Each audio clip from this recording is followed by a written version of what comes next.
বন্ধুরা সবাইকে আসসালামু আলাইকুম। আরও একটি নতুন ভিডিওতে আপনাদেরকে স্বাগতম। তো আজকের ভিডিওটিতে আলোচনা করব যে আপনি একটা ষাঁড় গরু কিনে আনার পর থেকে ৪ মাস পর্যন্ত বা ৬ মাস পর্যন্ত যদি আপনি পালন করেন, শুরু থেকে শেষ পর্যন্ত ওকে আপনি মোটা করার জন্য কি কি করতে হবে সে বিষয়টাই আপনাদেরকে পুরো ভিডিওতে ধারণা দেওয়ার চেষ্টা করব ইনশাআল্লাহ।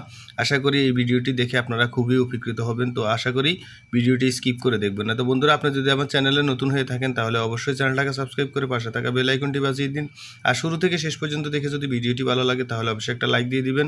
আর এই বিষয়ে যদি আপনার কোনো প্রশ্ন বা মূল্যবান মতামত থেকে থাকে কমেন্টে লিখতে পারেন, আমরা অ্যান্সার দেওয়ার চেষ্টা করবো ইনশাআল্লাহ। আমরা চেষ্টা করি প্রত্যেকটা প্রশ্নের অ্যান্সার দেওয়ার জন্য।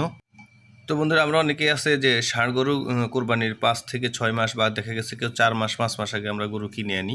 তো আসলে কেমন গরু কিনবেন এই বিষয়ে আমাদের চ্যানেলে একটা ভিডিও আছে, ইচ্ছে করলে দেখে আসতে পারেন। আর হচ্ছে যে আপনি আজকে যেহেতু আলোচনা করব যে আপনি শুরু থেকে শেষ পর্যন্ত গরু কীভাবে মোটা করবেন, সেটাই আলোচনার বিষয় আর কি। তো আপনাকে অবশ্যই মনে রাখতে হবে গরু যখন আপনি ষাঁড় গরু নিয়ে আসবেন খামারে, এরপরে আপনার প্রথম কাজটা হচ্ছে ওকে কৃমিমুক্ত করে লিভার টনিক, তারপরে জিঙ্ক, ক্যালসিয়াম খাওয়ানো। যখন এই কোর্সটা শেষ হয়ে যাবে সেক্ষেত্রে এরপরে আপনার যখন ওর শারীরিকভাবে দুর্বলতা থাকতে পারে, ওর ভিটামিনের ঘাটতি থাকতে পারে, সেক্ষেত্রে আপনি এই ঘাটতিটা ফিল আপ যদি না করেন সেক্ষেত্রে হবে কি যে আপনার গরুকে আপনি যা খাওয়াবেন সেটা হয়তো তার শরীরে রাখবে না, কারণ ও যতক্ষণ পর্যন্ত ওর ভিটামিনের ঘাটতিটাকে রিকভারি না করতে পারবে সেক্ষেত্রে আপনার হয় কি যে ওর যতটুকু খাওয়াবেন ওই রিকভারি করা পর্যন্ত ওর মোটা হবে না, বা মোটা হলেও আংশিক মোটা হবে। যতটুকু আশা করবেন বা যতটুকু ওকে খাবার দিবেন সেটা হয়তো বা ওর শরীরে অত পরিমাণে লাগবে না আর কি।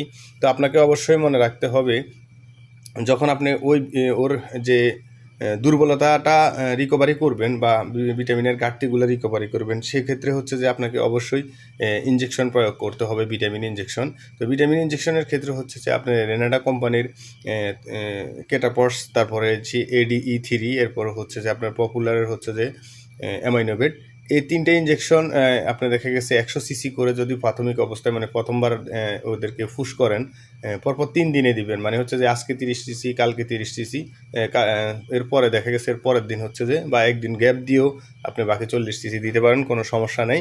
এরপরে দেখবেন যে অটোমেটিক্যালি ওদের মানে যখন আপনি খাবার দেওয়া শুরু করবেন তখন দেখা গেছে ওদের গ্রোথ আস্তে আস্তে মানে বাড়তে শুরু করবে আর কি। একটা বিষয় মাথায় রাখবেন, যখন আপনি গরুকে মাংস উৎপাদনের জন্য আপনার খামারে নিয়ে আসবেন সেক্ষেত্রে ওর বডি ওয়েটের 1.5% খাবার মানে দানাদার খাবার দিতে হবে। আর ওর বডি ওয়েট অনুযায়ী যতটুকু আপনার কাঁচা ঘাস পায় ততটুকু দিলেন। তো একটা বিষয় মাথায় রাখবেন যে আপনি যদি 5 কেজি ঘাস যদি কাঁচা ঘাস যদি মানে যার ওর বডি ওয়েট অনুযায়ী যতটুকু পাবে তার চেয়ে যদি 5 কেজি কাঁচা ঘাস যদি আপনি বাড়াইতে পারেন সেক্ষেত্রে আপনি আরও 1 কেজি দানাদার খাবার কমাইতে পারেন, সেক্ষেত্রে আপনার খরচটা আরও কমে গেল আর কি।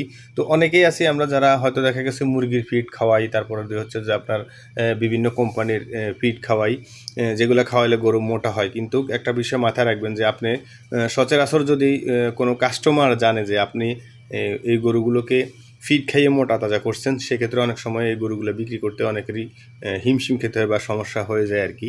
আর একটা পর্যায়ে আমরা দেখা গেছে প্রত্যেকটা ষাঁড় গরু যখন আমরা কোরবানির ঈদে বিক্রি করি তো বেশিরভাগ গরুই আমাদেরকে বাজারে নিয়ে যেতে হয়। বাজারে নিয়ে গেলে যেহেতু আপনার এগুলা ফিড খাওয়ানো গরু, সেই ক্ষেত্রে অনেক সময় হাঁফাইয়া যাইতে পারে, তারপরে ওদের মুখ দিয়ে লালা টালা পড়া শুরু হইতে পারে, কারণ ওরা গরম সহ্য করতে পারবে না আর কি এরকম। তো দেখা গেছে এই ধরনের কোনো সমস্যা হইলে আপনি গরুগুলো বিক্রি করতেও যেমন একটু সমস্যায় পড়ে যাবেন, সেক্ষেত্রে যদি আবার দেখা গেছে অতিরিক্ত গরমের কারণে আপনার গরু হয়তো অনেক সময় হিট স্ট্রোকও করতে পারে। বিভিন্ন সময় আমরা ভিডিওতে দেখে থাকি বিভিন্ন মানে খামারির বা দেখা গেছে বিভিন্ন লোকজন বাড়িতে গরু পালছে, এগুলো সমস্যা হয়ে দেখা গেছে হাটে বাজারে মারাও গেছে আর কি অ্যাক্সিডেন্টলি। তো যাই হোক, যদি আপনি ফিড না খাইয়ে যদি আমি যেটা বলতেছি যদি সেটা ফলো করেন সেক্ষেত্রে দেখা গেছে আপনার এ ধরনের কোনো রিস্ক থাকবে না।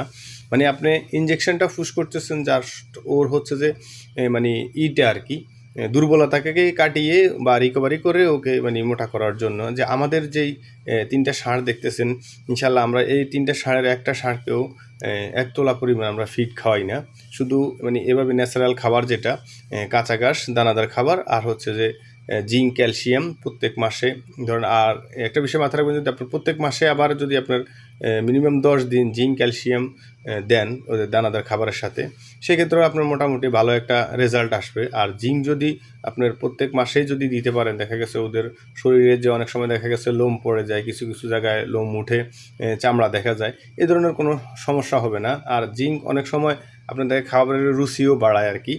আর একটা বিষয় মাথায় রাখবেন যে অনেক সময় দেখা গেছে দানাদারের খাবার বা বিভিন্ন খাবার খাওয়ানোর কারণে পেটে বিভিন্ন ধরনের সমস্যা হয়, দেখা গেছে গ্যাস করতে পারে। তো যখন আপনার যদি আপনার এই গরু যদি পেটে গ্যাস করে 2-4 দিন খাবার না খায় বা পাতলা পায়খানা করে, সেক্ষেত্রে এই গরুর দেখা গেছে আপনার তখন আর মানে গ্রোথটা বাড়বে না, তখন হয়তো বা ঘাটতির দিকে চলে যাবে যেহেতু খাবার খাচ্ছে না স্বাভাবিকভাবে। তো আপনাকে অবশ্যই একটা বিষয় খেয়াল রাখতে হবে, সেটা হচ্ছে যে আপনি যদি প্রত্যেক দিন অন্তত 1 চিমটি পরিমাণে যদি আপনার দানাদার খাবারের সাথে খাবার সোডা দিয়ে দেন, তাহলে এই ধরনের সমস্যা হবে না আশা করি। আর একটা কথা মনে রাখবেন যে গরু যদি অসুস্থ থাকে সেক্ষেত্রে ওর গ্রোথ ভালো আসবে না। তো যতটুকু পারেন ওকে সুস্থ রাখার চেষ্টা করবেন। আর এর পরবর্তীতে হচ্ছে যে আপনি যখন ভিটামিন ইনজেকশন যেদিন পুশ করছেন সেদিন থেকে 1 মাসের মাথায় আবার করলেন, এরপরের 1 মাসের মাথায় আবার করলেন। তবে একটা বিষয় মাথায় রাখবেন, যদি আপনি 4 মাসের কোর্স করেন তো 4 মাসের ভিতরে 3 মাস শুধু আপনার এই ভিটামিন ইনজেকশন দিবেন। আর যদি 6 মাসের কোর্স করেন তাহলে আপনার যদি 6 মাসের ভিতরে 5 মাস ভিটামিন ইনজেকশন পুশ করবেন। এই বিষয়টা যদি আপনি সঠিকভাবে করতে পারেন ইনশাআল্লাহ, তাহলে আশা করি যে আপনার গরু অটোমেটিক্যালি মোটা হবে। আর হচ্ছে যে আপনার খামারে ইনশাআল্লাহ লস হবে না। কারণ হচ্ছে যে সাধারণত যদি আপনি সঠিকভাবে যত্ন নিতে পারেন আর ওর বডি ওয়েট অনুযায়ী ওকে যদি সুষম খাবার দিতে পারেন, পর্যাপ্ত পরিমাণে কাঁচা ঘাস দিতে পারেন, সেক্ষেত্রে অটোমেটিক্যালি ও মানে মোটা হবে বা ওর স্বাস্থ্য বাড়বে। বিভিন্নজন বিভিন্ন ধরনের অনেক কিছু বলে থাকে আর কি, যে আমাদের এই যে 3টে ষাঁড় দেখতেছেন, একটা ষাঁড়ও আমাদের স্বাস্থ্যগত দিক দিয়ে কোনোটাই কোনো অংশে কম না। কিন্তু তারপরেও আমরা একটা কথা মনে রাখবেন যে আমরা কোনো বাজে, যেমন কি আপনার দেখা গেছে কেউ আসা হচ্ছে আপনার এক ধরনের ট্যাবলেট খাওয়ায়, যেটা খাওয়াইলে গরুর শরীরের ভিতরে পানি জমে যায়।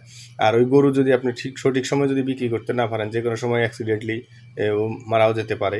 এরপর হচ্ছে যে যদি আপনি মানে একটা ইনজেকশন আছে যেটা দিলে হয়তো গরু এমনি ফুলে যায় আর কি। আসলে এগুলা করে কোনো খামারি কোনোদিনও বড় হতে পারে নাই, হতে পারবেও না। আপনি যেটা ন্যাচারাল সঠিক সেটাই করেন, দেখবেন ইনশাআল্লাহ আল্লাহ আপনাকে ঠকাবে না আর কি। আর একটা কথা মনে রাখবেন, আপনি যদি গরুকে আরাম দিতে পারেন, গরু আপনাকে আরাম দিবে। তো আশা করি কিছুটা মানে বুঝতে পারছেন। আর কেমন গরু কিনবেন, কিভাবে কি করবেন, এই বিষয়ে অনেকগুলো ভিডিও আমাদের চ্যানেলে দেওয়া আছে, এক এক করে দেখে আসতে পারেন। আর যদি এখনও যদি আপনি আমার চ্যানেলটাকে সাবস্ক্রাইব না করে থাকেন, অবশ্যই সাবস্ক্রাইব করে পাশে থাকা বেল আইকনটি বাজিয়ে দিন। আর পুরো ভিডিওতে যদি কোনো বিষয়ে যদি আপনার প্রশ্ন থেকে থাকে, অবশ্যই কমেন্টে লিখতে পারেন, আমরা অ্যান্সার দেবো ইনশাআল্লাহ। তো ভালো থাকবেন, সুস্থ থাকবেন, দেখা হবে নেক্সট কোনো ভিডিওতে। আসসালামু আলাইকুম রহমতুল্লাহি ওয়া বারাকাতুহু।